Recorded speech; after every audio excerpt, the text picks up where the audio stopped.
Face aux violences sexuelles contre les femmes, la justice française est-elle à la hauteur? C'est le grand angle de ce vendredi 19 novembre.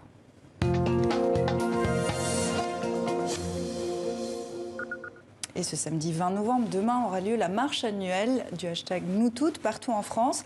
L'idée de dénoncer et lutter encore contre les violences sexistes et sexuelles.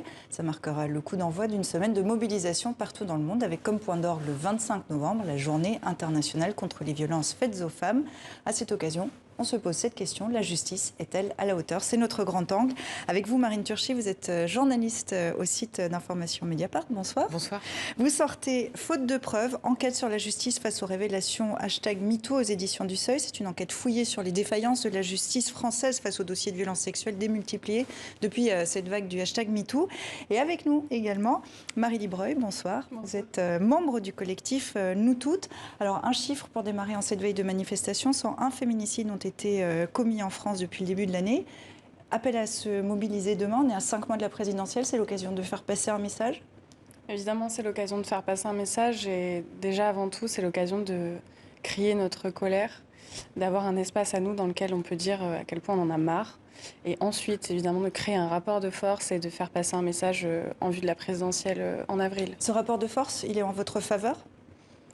En tout cas, c'est ce qu'on espère. Ce rapport de force, on veut le créer avec les dizaines de milliers de personnes qui vont manifester demain à Paris et partout en France.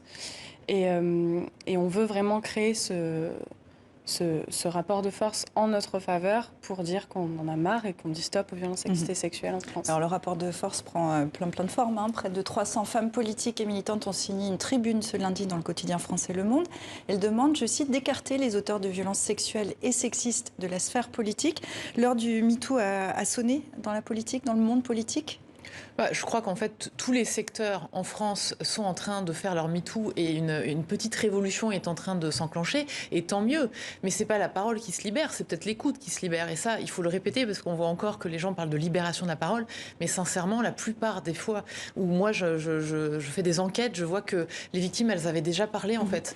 Mais dans le monde politique, est-ce qu'il y a plus d'impunité? Parce qu'après tout, et on va y venir dans un instant, dans le monde du cinéma, on a vu des affaires se déclencher avant. Là, dans le monde politique, ça reste quand même mineur. Alors, c'est tous les secteurs qui sont concernés par les violences sexuelles, il faut le rappeler, mais c'est vrai que là où il y a du pouvoir, là où il y a de la précarité, bien sûr que les violences sexuelles peuvent avoir des phénomènes d'omerta et de silence et de complicité qui s'installent.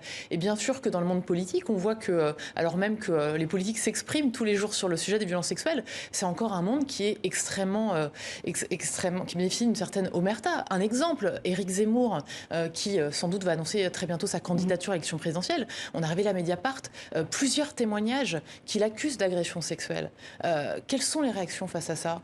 Est-ce qu'on a des réactions pour dire peut-il se présenter à l'élection présidentielle avec ces témoignages? Qu'ont dit ces femmes? Entendons un petit peu ces témoignages. Et la présomption d'innocence? La présomption d'innocence, c'est un principe qui en fait s'applique dans la sphère judiciaire. Nous, on fait des enquêtes journalistiques. Jusqu'à preuve du contraire, il n'y a pas eu d'enquête ouverte sur le cas Éric Zemmour. Mais je crois qu'aujourd'hui, ce qui est intéressant de voir, c'est qu'il ne dément pas, il ne confirme pas, il n'infirme pas Éric Zemmour. Mais on a le droit, nous, journalistes, de mettre sur la place publique des enquêtes sur des faits d'intérêt public. Les accusations de violences sexuelles, ce sont des crimes et délits. La question là, en plus, ce n'est pas la présomption d'innocence, c'est surtout en fait quelle image ça renvoie de notre société, quelle image ça renvoie du fait qu'on a des candidats à la présidentielle qui se présentent, qui sont accusés d'agression sexuelle ou qui sont présumés avoir agressé des femmes, avoir violé des femmes. Et il n'y a pas que ces candidats-là, c'est partout, comme le disait Marine, c'est partout dans tous les milieux de la société, en fait. Toutes les strates de la société sont concernées par les violences sexistes et sexuelles. C'est ça qu'il faut bien comprendre. Et on va le voir, dans le monde du cinéma, les affaires se sont déjà succédées. On pourrait évoquer Luc Besson, Roman Polanski et l'affaire Christophe Ruggia. En novembre 2019, l'actrice Adèle Haenel témoigne sur Mediapart. À votre micro, Marine Turchi, elle explique avoir été victime d'agression à l'adolescence. Mais en fait, j'ai jamais pensé à la justice parce que, comment dire, il y a une violence systémique qui est faite aux femmes dans le système judiciaire.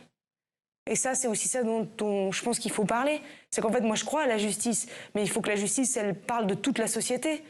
Quand on voit à quel point les femmes sont méprisées, je veux dire, c'est pas moi qui l'apprends, ça. Je veux dire, dans le système judiciaire où, peut-être Marine pourra le dire mieux que moi, mais dans les situations, par exemple, de violence sexuelle ou de viol, c'est un viol sur 10.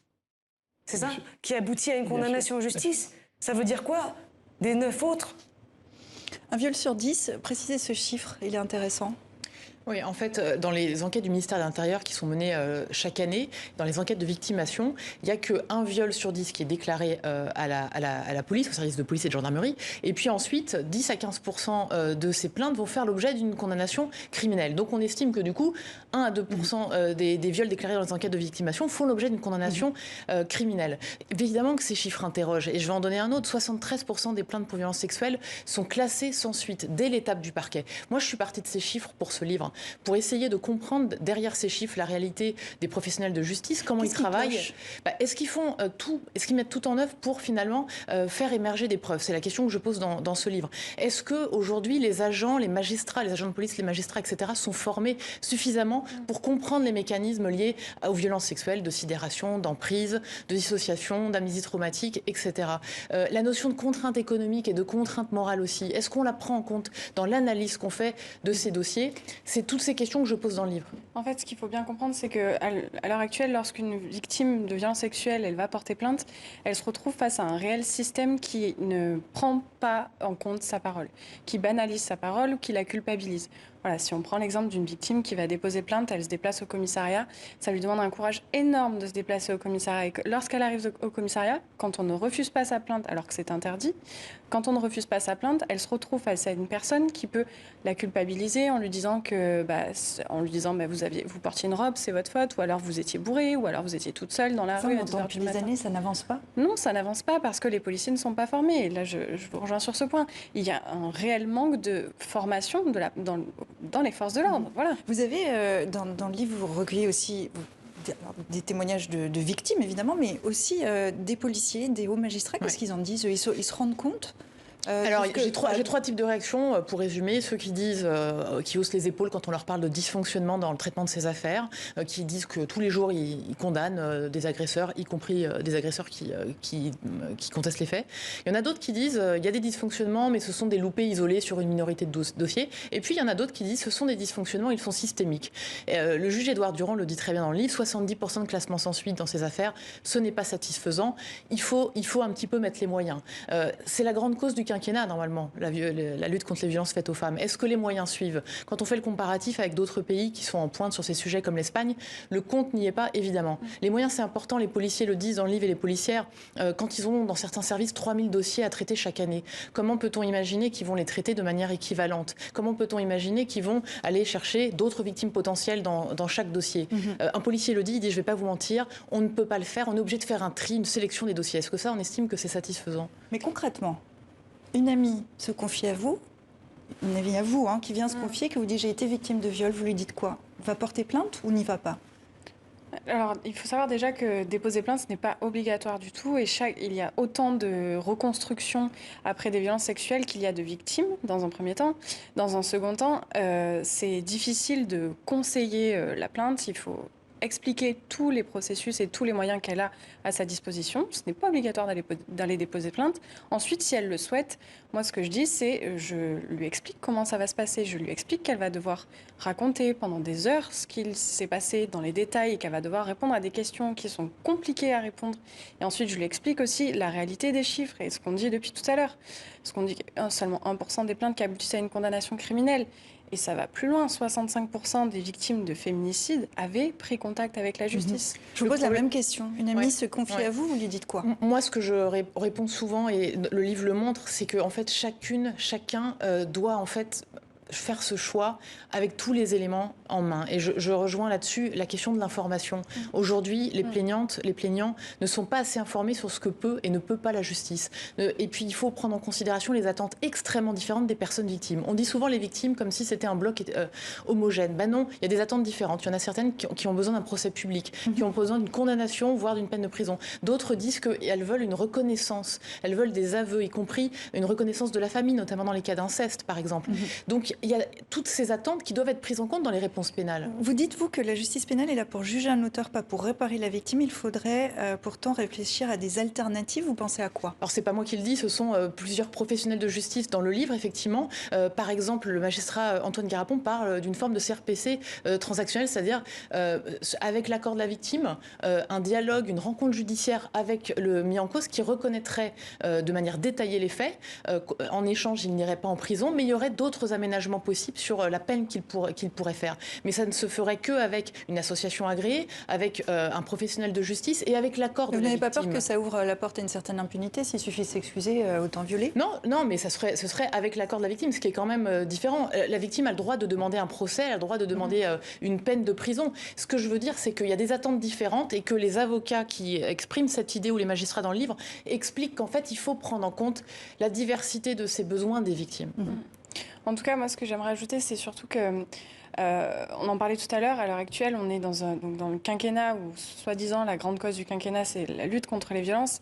À l'heure actuelle, les moyens n'y sont pas. Il y a un réel Vous avez vu une évolution, pardonnez-moi, pendant le quinquennat quand même? Une évolution sur quoi? Des moyens, justement. Est-ce que vous l'avez constaté? Est-ce que vous pensez que ça va un peu mieux? On arrive à la fin du quinquennat.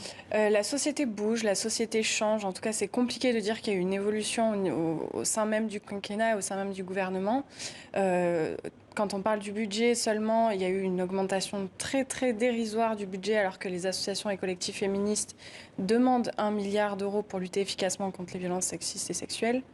Et donc ouais, l'évolution elle est vraiment très très légère.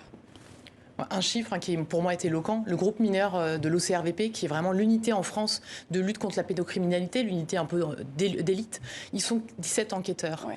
En Grande-Bretagne, ils sont 321 dans le service équivalent, 150 aux Pays-Bas. Est-ce qu'on peut penser que ce sont des moyens à la hauteur du problème? Vous évoquez la société civile suite à l'interview d'Adèle Haenel dont on a vu un extrait à l'instant. C'est une déferlante de témoignages qui arrivent, qui vous arrivent. Est-ce que Adèle Haenel et vous-même, vous aviez anticipé ces réactions si vous vous reportez à l'époque? Non, parce que comme elle le dit très bien dans le livre, à l'époque, on en était quand même en France à la tribune Catherine Deneuve. Enfin, c'est pas la tribune Catherine Deneuve, c'est la tribune co-signée avec notamment Catherine Deneuve. Donc il faut bien comprendre que nous, à Mediapart, on a publié beaucoup d'enquêtes aussi importantes, aussi étayées, qui n'ont pas eu autant d'écho. Je pense notamment à toutes nos enquêtes sur l'affaire Luc Besson. Donc en fait, on n'avait pas anticipé ça, bien sûr que non, mais elle a ouvert en fait une porte qui ne s'est pas refermée parce que d'autres en fait l'ont maintenue ouverte. Vanessa Springora, Sarah Abitbol, Valentine Monnier et beaucoup d'autres, Camille Kouchner et beaucoup d'autres, beaucoup plus anonymes dans plein de secteurs, la restauration, le milieu de la musique, etc. Donc je crois qu'aujourd'hui, cette porte-là, elle est en train d'être maintenue ouverte et que c'est important d'entendre ces paroles et de continuer de les entendre. Vous l'avez déjà un petit peu évoqué tout à l'heure, mais je vous repose la question. Il y a souvent ce reproche. Vous, les médias, vous jetez des noms en pâture. Chasse à l'homme, tribunal médiatique, vous répondez quoi? Ouais, moi, je l'affronte ce reproche dans le livre. J'ai plusieurs chapitres là-dessus. Quand on dit tribunal médiatique, il faudrait dire de quels médias on parle. Est-ce qu'on parle des réseaux sociaux? Est-ce qu'on parle d'enquêtes étayées, de journalisme d'information? Est-ce qu'on parle de journalisme d'opinion, des éditorialistes qui émettraient des éditos, des opinions sur les dossiers? C'est pas la même chose. Et je crois que nous, journalistes, ne sommes pas procureurs, policiers.